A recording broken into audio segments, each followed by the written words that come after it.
So the nuance here is the second quarter concluded, and what patterns did we see? How's it going, you guys? My name is Christopher McGee. I'm the owner of Halcyon Real Estate, affiliated with the Keller Williams Market Center in Salt Lake City, Utah. Today is the 8th of July, which means I've got two videos to make today because last week when I would have made the video summarizing the second quarter of 2024, which is what this video will be about, I was on my way to Bear Lake with my family. So I got all the information on that day that I would need to present in this video. And so we're using that information, and let's go ahead and rock out these numbers and the nuance of what our market looks like. That's what this video is about. This is the numbers and the nuance. This is where you come every week in order to understand exactly what Utah's housing market looks like by the numbers. Because as one businessman that I like to follow likes to say, words talk, numbers scream. We need to know what the numbers are. We've got to know the data in order to truly wrap our minds around what the market looks like at any given moment. And it's very important that you know what it looks like right now if you are in the process of making any decisions surrounding real estate. You don't want last quarter's information unless last quarter ended last week. You don't want last year's information. And what you definitely need is today's information. So let's summarize in this video what the second quarter looked like for Utah's housing market right now.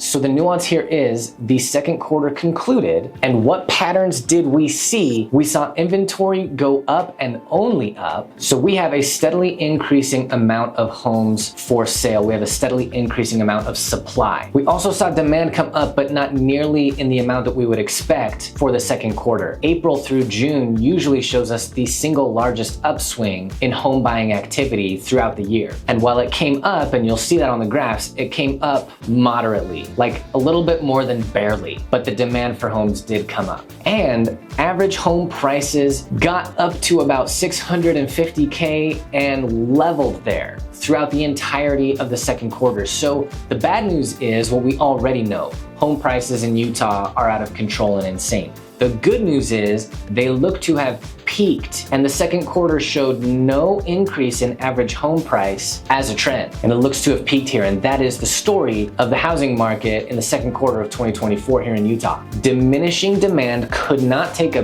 big enough bite out of increasing supply to continue the pattern of our savagely unhealthy housing market. And I believe that summer will see housing prices stay put, and that fall will see housing prices start to come down. Do not expect a waterfall dive or a housing crash. I do not believe that will happen, but I do believe housing prices will start to come down come fall of this year. Let's go ahead and look at the numbers.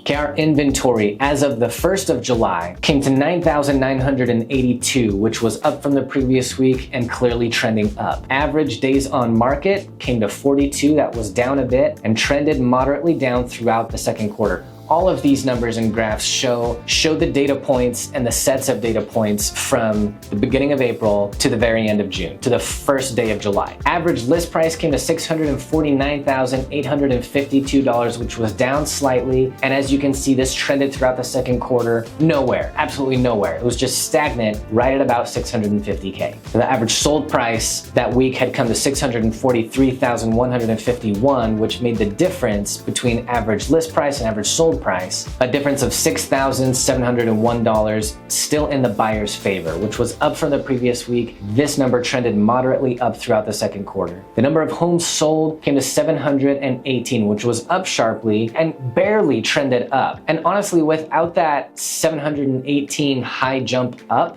of that week, I don't know that this homes sold data set would have shown as an upward trend. That last week of June really showed a pretty sharp rise in the number of homes sold. I don't think that'll continue as a trend through July. So our homes sold charts showing the trend of how many homes sold throughout the second quarter shows that number trending barely up. The number of homes under contract came to 5,232, which was down just a bit, and this stayed pretty stagnant and level throughout the second quarter. The number of price reductions that sellers made on their homes while those homes were on the market last week came to 1,182, which was up again, and this has trended only up. The number of listing contracts which were either canceled, expired, or withdrawn from the MLS came to 430 139, which was up as we expect it to be on the first of every month. And this trended very moderately up throughout the second quarter. Last but not least, interest rates were sitting at about 7.14%, which is really about where they've hovered since the beginning of the year. Okay guys, that's the second quarter in sum. And if you've got any questions about any of that information or about any of the numbers or graphs that I showed, please feel free to hit me in the comments. If you or anybody you know is looking to move here in Utah, whether selling or buying any properties, I hope you feel free to let me know. Reach out to me here, call me, email me. You know that I know this market like the back of my hand, and I'm gonna be more than happy to work with you. And as always, last but not least, if you'd like to stay educated on Utah's right now real estate market, there is no better way than to hit that subscribe and just follow me every Monday as I give out the numbers right off the MLS from week to week. Thanks for watching this one. Bye-bye, bye-bye.